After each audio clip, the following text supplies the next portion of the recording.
সিদ্দিকা আপা আজকে আমাদেরকে দেখাবেন ফ্রুট ককটেল জুস। আর ফ্রুট ককটেল জুস তৈরি করতে কি কি উপকরণ লাগছে সেগুলো আগে একবার দেখে নিন। ফ্রুট ককটেল জুস তৈরি করতে আমাদের লাগবে তরমুজের রস 4 কাপ, আনারসের রস 1 কাপ, সোডা পানি 1 ক্যান, চিনি স্বাদমতো এবং লবণ স্বাদমতো। সাজানোর জন্য যা লাগবে পুদিনা পাতা অল্প পরিমাণ, তরমুজের বল 12টি, কিউই স্লাইস 6টি এবং স্ট্রবেরি স্লাইস 6টি। তাহলে আমরা আরম্ভ করি। হ্যাঁ, তা তুমি রেসিপি দেখো, খুবই সোজা, এটাও একটা তাড়াতাড়ি করে রান্না করা যায় এবং গরমের জন্য খুব ভালো, রোজার জন্য খুব ভালো। হ্যাঁ, তো হ্যাঁ, আমাদের তরমুজের রস লাগছে 4 কাপ। এই যে এখানে তরমুজের রস করে রাখা হয়েছে, ঠান্ডা করে রাখা হয়েছে। হ্যাঁ, আর আনারসের জুস আছে আমাদের 1 কাপ। হ্যাঁ, তারপরে তো বিভিন্ন রকম এগুলো সাজাবার জন্য জুস। আর একটা জিনিস আছে, এই যে কার্বনেটেড সোডা, আচ্ছা এটা, হ্যাঁ সোডা ওয়াটার, এটা এই তিনের মধ্যে কিনতে পারি আমরা। হ্যাঁ, তাহলে এখন শুধু সব মিলিয়ে নেব। তারপরে যে কোনো ফ্রুটস দিয়ে আপনি সাজাতে পারেন, তো বিভিন্ন রঙের হলে ভালো হয় আর কি। আমার এখানে রয়েছে যেমন স্ট্রবেরি, তারপরে আঙ্গুর, কিউই, কমলা, এই কটা, তারপরে এটা বল করা, আমরা এরকম হ্যাঁ বল করে নিতে পারি, কুড়িয়ে নিতে পারি আর কি। তরমুজটা থেকে কুড়িয়ে নেওয়ার পরে আমি জুসটা করেছে। তাহলে দর্শকবৃন্দ, আমি এখন শুধু মিক্স করব, চিনি প্রয়োজন হলে দেবো আর কি। আমার মনে হয় জুসটাই মিষ্টি আছে।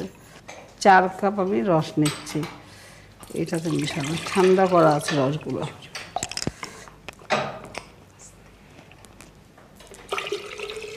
এটা আপনি সিজন অনুযায়ী নিতে পারেন। কামরাঙ্গার দিন হলে কামরাঙ্গার রস নিতে পারবেন। 2টা দিয়েছে, 3টা, 4টা। কার্বনেটেড সোডাটা দিচ্ছি যে এটা যে একটা বাবেল ওঠে, ঝাঁজ ওঠে, ওটার জন্য ভালো লাগবে আর কি।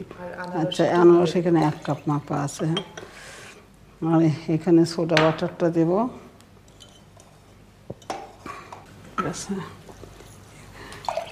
পুরোটাই লাগবে?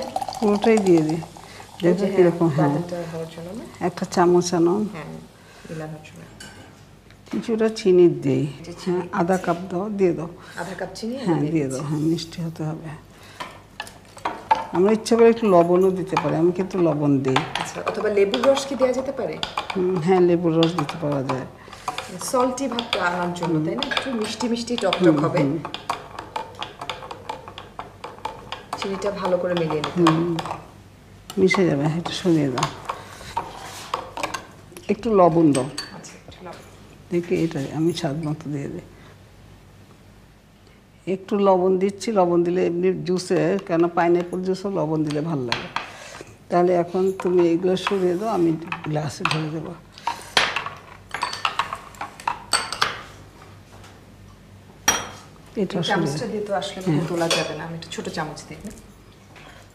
দর্শকবৃন্দ, আমার কাছে যে লম্বা গ্লাসগুলো আছে, হ্যাঁ আমি দিয়ে ঢেলে।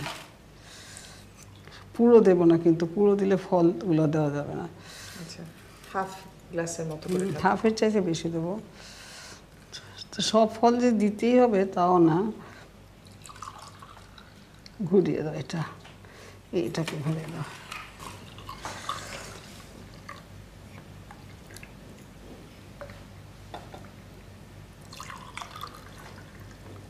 অনেকখানি হয়েছে,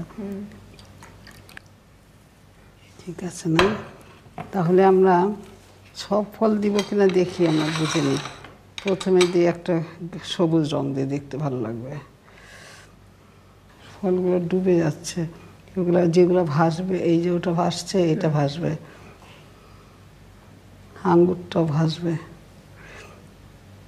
তারপরে ইচ্ছা মতো আমরা ফ্রুটস ব্যবহার করতে পারি এটাতে। এটাতে দেওয়া হয়নি না? এটাতে। আচ্ছা, কমলা আরেকটা দে।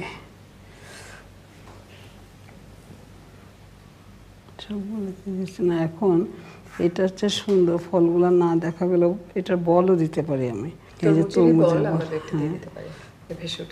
এটা ভেসে উঠছে।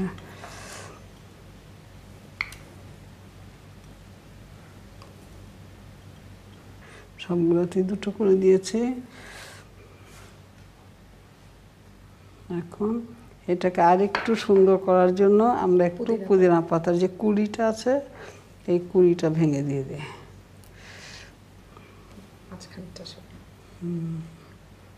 তুমিও দিতে পারো না?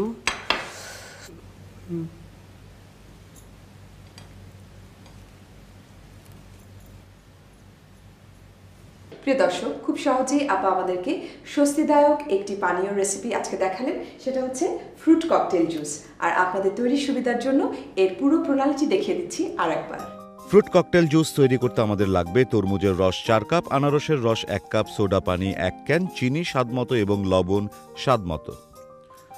সাজানোর জন্য যা লাগবে: পুদিনা পাতা অল্প পরিমাণ, তরমুজের বল 12টি, কিউই স্লাইস 6টি এবং স্ট্রবেরি স্লাইস 6টি।